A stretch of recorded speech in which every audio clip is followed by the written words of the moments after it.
یقیناً دین و دنیا کی سب بھلائیاں ہمیں محبوب نبی مکرم صلی اللہ تعالی علیہ وآلہ وسلم کے صدقے ہی سے مل رہی ہیں۔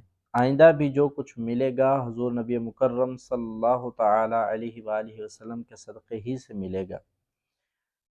البتہ ہمیں چاہیے کہ دل میں صرف ایک ہی تمنا رکھا کریں کہ جنت میں مجھے آقا صلی اللہ علیہ وسلم کا پڑوس چاہیے، اس سے کم چیز پر سمجھوتا نہیں کرنا چاہیے۔ ہمیں صحابہ کرام علیہم رضوان سے یہی سبق سیکھنے کو ملتا ہے۔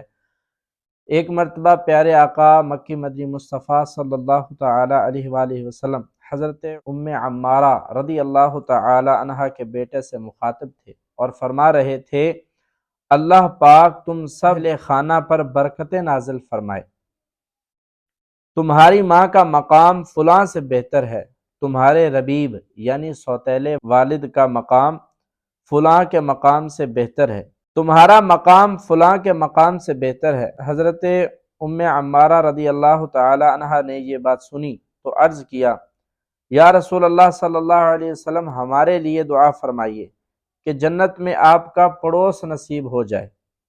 آپ صلی اللہ علیہ وسلم نے دعا فرمائی، اللہم اجعلہم رفقائی فی الجنت، اے اللہ پاک انہیں جنت میں میرا ساتھی بنا دے۔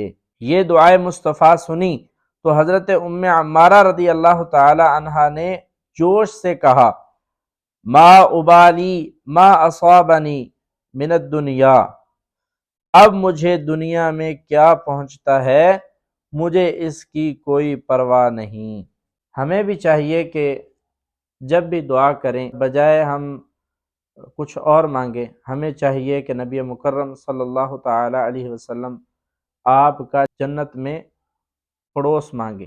جنت میں پڑوس تب ہی حاصل ہوگا جب ہم دنیا سے ایمان سلامت لے کے جائیں گے۔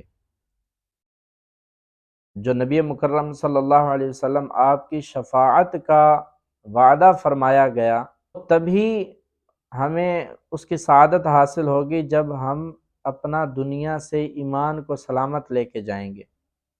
تو ایمان کی سلامتی کے لیے ہر وقت پڑھتے رہنا چاہیے اور اللہ پاک کی بارگاہ میں دعا کرتے رہنا چاہیے کہ اللہ تبارک و تعالی ہمارے ایمان کی حفاظت فرمائے۔ اب ایمان کب سلب ہو جائے یہ بہت سوچنے والی بات ہے، اس پر بہت غور کرنے کی حاجت ہے۔ ہمارے کسی گناہ کی وجہ سے ہمارا ایمان سلب ہو سکتا ہے، اسی لیے کوشش کرنی چاہیے کہ جب بھی موقع میسر آئے توبہ استغفار کریں، بالخصوص رات کو جب سوئیں تو توبہ استغفار کر کے سوئیں۔ کوشش کریں جب رات کو سوئیں سورۃ الکافرون پڑھ کے سوئیں، تو انشاءاللہ اس سے فائدہ یہ ہوگا، علماء کرام نے لکھا ہے کہ جو بندہ رات سوتے وقت سورۃ الکافرون پڑھ کے سوئے اور پھر وہ فوت ہو جائے تو اس کا خاتمہ ایمان پر ہوگا۔ اللہ تبارک و تعالی کے فضل سے جنت اسی کو ملے گی جس کا خاتمہ ایمان پر ہوگا۔